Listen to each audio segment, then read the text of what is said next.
κάστρο του Πλαταμόνα είναι κάστρο πόλη της Μεσοβυζαντινής περίοδου και είναι κτισμένο νοτιοανατολικά του Ολύμπου.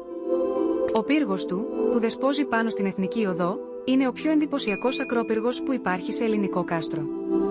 Βρίσκεται σε θέση στρατηγική που ελέγχει τη διάβαση της κοιλάδας των Τεμπών και το δρόμο Μακεδονίας, Θεσσαλίας, Νότιας Ελλάδας.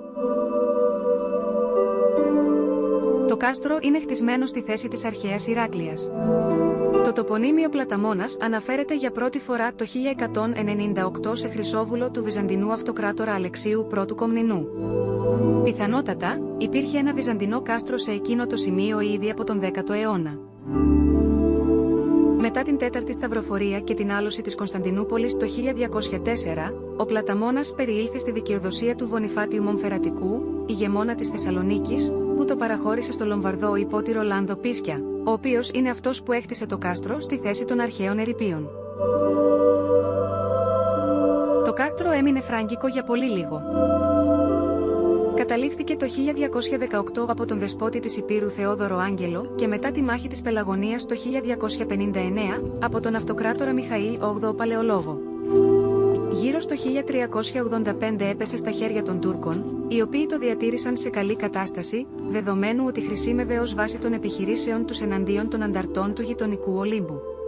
Το 1425 οι Ενετοί κατέλαβαν τον Πλαταμόνα, σε μια επιχείρηση κατά την οποία 100 Τούρκοι κάηκαν ζωντανοί μέσα στο κάστρο. Το 1427 όμως, οι Τούρκοι το ανακατέλαβαν.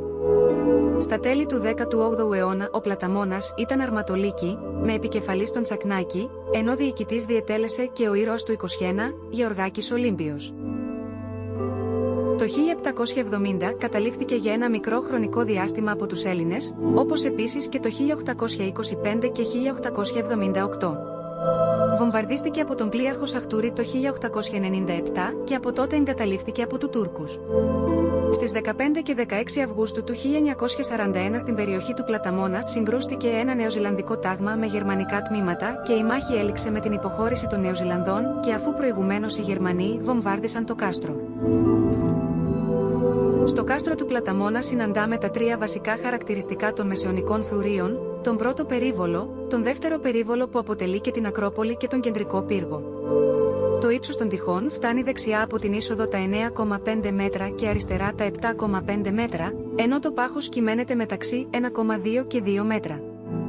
Στην βορειοανατολική πλευρά υψώνεται ο μεγαλοπρεπής κεντρικός πύργος του αμυντικού συγκροτήματος με σχήμα οκταγωνικό, ύψος 16 μέτρα και πάχος 2 μέτρα, του οποίου η είσοδος βρισκόταν για λόγους ασφαλείας σε ύψος 2 μέτρα από την επιφάνεια του εδάφους.